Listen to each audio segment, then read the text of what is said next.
नमस्कार मित्रांनो, मी प्रसाद नागरगोजे। मित्रांनो, राज्यातील संपूर्ण बांधकाम कामगार बांधवांसाठी अत्यंत आनंदाची बातमी आहे। राज्यातील नोंदित बांधकाम कामगारांना मोफत गृहोपयोगी भांडे संच वाटपास सुरुवात झालेली आहे। मित्रांनो, तुम्ही सुद्धा नोंदित बांधकाम कामगार असाल आणि तुम्हाला देखील राज्य सरकारकडून मोफत मिळणाऱ्या भांडे किटचा लाभ घ्यायचा असेल तर हा व्हिडिओ तुमच्यासाठी अतिशय महत्त्वाचा आहे।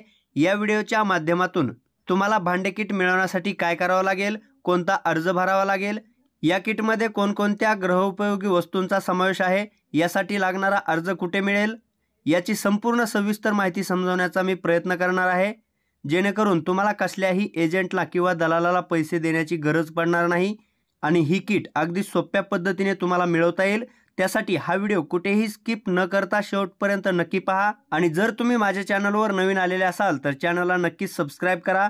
तसेच समोर येणाऱ्या बेल आयकॉनवर क्लिक करून ऑल नोटिफिकेशन क्लिक करायला विसरू नका, म्हणजे आमच्या अशाच नवनवीन व्हिडिओच्या नोटिफिकेशन तुमच्यापर्यंत सर्वात अगोदर पोहोचत राहतील। तर चला मित्रांनो, सविस्तर माहिती जाणून घ्यायला आपण सुरुवात करूया।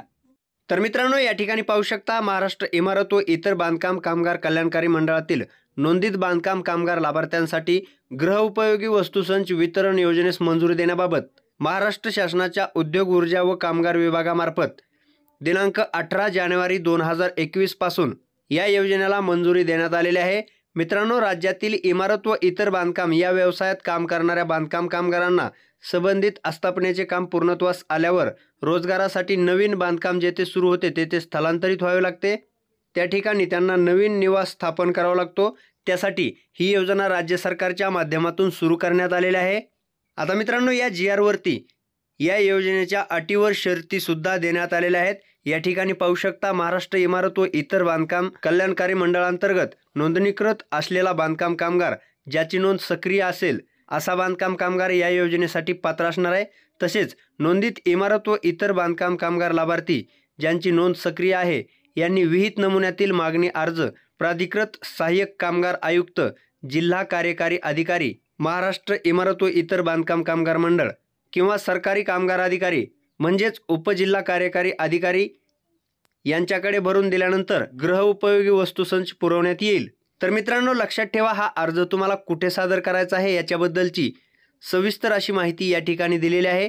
आता मित्रांनो, या संचामध्ये नक्की कोणकोणते भांडे तुम्हाला दिले जातील या ठिकाणी संपूर्ण सविस्तर माहिती दिलेली आहे। या ठिकाणी पहा, ताटाचे 4 नग, वाट्या 8 नग, पाण्याचे ग्लास 4 नग, पातेले झाकणासह 1, पातेले झाकणासह 2, पातेले झाकणासह 1 म्हणजेच 3 प्रकारचे पातेले या किटमध्ये तुम्हाला मिळतात। त्यानंतर मोठा चमचा भात वाटपासाठी, मोठा चमचा वरण वाटपासाठी, पाण्याचा जग 2 लिटरचा 1 नग दिला जातो, मसाला डब्बा 7 भागाचा 1 नग, तसेच मित्रांनो डब्बा झाकणासह 14 इंच, 16 इंच आणि 18 इंच अशा प्रकारचे 3 डबे तुम्हाला या किटमध्ये दिले जातात। एक परात, प्रेशर कुकर, स्टेनलेस स्टीलचा प्रेशर कुकर जो 5 लिटरचा असणार आहे तो 1 नग, स्टीलची कढाई आणि स्टीलची मोठी टाकी झाकणासह आणि वगराळासह अशा प्रकारचे भांडे तुम्हाला या किटमध्ये दिले जातात। आता मित्रांनो, जर तुम्ही या GR नुसारच्या नियम व अटीमध्ये येत असाल आणि तुम्हाला अर्ज भरायचा असेल तर तो अर्ज कसा भरायचा याच्याबद्दलची माहिती थोडक्यात पहा। मित्रांनो, अशा प्रकारचा अर्ज हमीपत्र तुम्हाला भरून द्यायचा आहे। गेल्या बऱ्याच दिवसापासून महाराष्ट्र इमारत व इतर बांधकाम कामगार कल्याणकारी मंडळाची वेबसाईट बंद होती, त्यामुळे बांधकाम कामगारांना कुठल्याही योजनेचा लाभ दिला जात नव्हता। आता कालपासून ही वेबसाईट पुन्हा सुरू करण्यात आलेली आहे आणि भांडे किटसाठी अर्ज असतील किंवा इतर कोणत्याही योजनेचा लाभ असेल हा बांधकाम कामगारांना देण्यास सुरुवात झालेली आहे। त्यामुळे तुम्ही आजपासून हा अर्ज कधीही सादर करू शकता। मित्रांनो, या अर्जाची लिंक मी डिस्क्रिप्शनमध्ये दिलेली आहे किंवा आपल्या टेलिग्राम चॅनलवरती सुद्धा तुम्हाला हा अर्ज डाउनलोड करता येईल। आता मित्रांनो, हे हमीपत्र कशा पद्धतीने तुम्हाला भरायचं आहे या ठिकाणी पहा। हमीपत्रामध्ये मी खाली सही करणार लिहून देतो किंवा देते की मी महाराष्ट्र इमारत व इतर बांधकाम कामगार कल्याणकारी मंडळामध्ये नोंदित असून माझा नोंदणी क्रमांक, या ठिकाणी तुमचा नोंदणी क्रमांक टाकण्यासाठी रिकामी जागा देण्यात आलेली आहे। या ठिकाणी तुमच्या बांधकाम कामगार योजनेच्या स्मार्ट कार्डवरती असणारा नोंदणी क्रमांक टाकून घ्यायचा आहे। तुमचा नोंदणी क्रमांक टाकल्याच्या नंतर पुढची माहिती पहा, मी प्रमाणित करतो किंवा करते की माझ्या कुटुंबातील, या ठिकाणी सुद्धा मोकळी जागा देण्यात आलेली आहे। तुमच्या कुटुंबामध्ये जर आणखी सदस्य बांधकाम कामगार नोंदित असतील तर त्यांची संख्या या ठिकाणी टाकायची आहे, किंवा तुम्ही एकटेच या मंडळांतर्गत नोंदित असाल तर या ठिकाणी 1 टाकायचं आहे. माझ्या कुटुंबातील एक व्यक्ती महाराष्ट्र इमारत व इतर बांधकाम कामगार कल्याणकारी मंडळात नोंदित आहे. आता या ठिकाणी पहा, जर तुमच्या कुटुंबातील वेगवेगळे सदस्य बांधकाम कामगार नोंदित असतील तर त्यांचे नाव, त्यांचे नाते आणि त्यांचा नोंदणी क्रमांक तुम्हाला या ठिकाणी टाकायचा आहे. जर तुमच्या कुटुंबातील तुम्ही वगळता कोणताही सदस्य बांधकाम कामगार नोंदणीकृत नसेल तर या ठिकाणी तुम्हाला काहीही टाकण्याची गरज नाही. मित्रांनो, हे हमीपत्र व्यवस्थित वाचून घ्या, व्यवस्थित याच्यावरती माहिती लिहा. त्यानंतर खाली तुम्ही अर्ज भरत असलेला दिनांक टाका. हा अर्ज लिहून देणाराची म्हणजेच नोंदणीकृत बांधकाम कामगाराचा नोंदणी क्रमांक, नोंदणीकृत बांधकाम कामगाराचे नाव, नोंदणी क्रमांक आणि या ठिकाणी सही करायची आहे.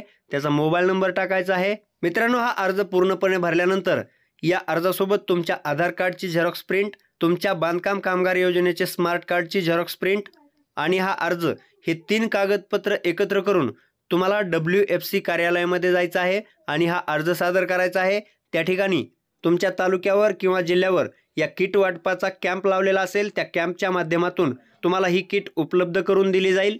मित्रांनो, लक्षात ठेवा, ही किट मिळवण्यासाठी किंवा हा अर्ज सादर करण्यासाठी तुम्हाला एकही रुपया कोणाला देण्याची गरज नाही.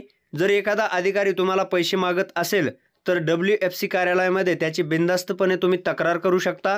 तर मित्रांनो, अशा पद्धतीची बांधकाम कामगारांसाठीची महत्त्वाची माहिती होती जी मी तुमच्यापर्यंत पोहोचवण्याचा प्रयत्न केला.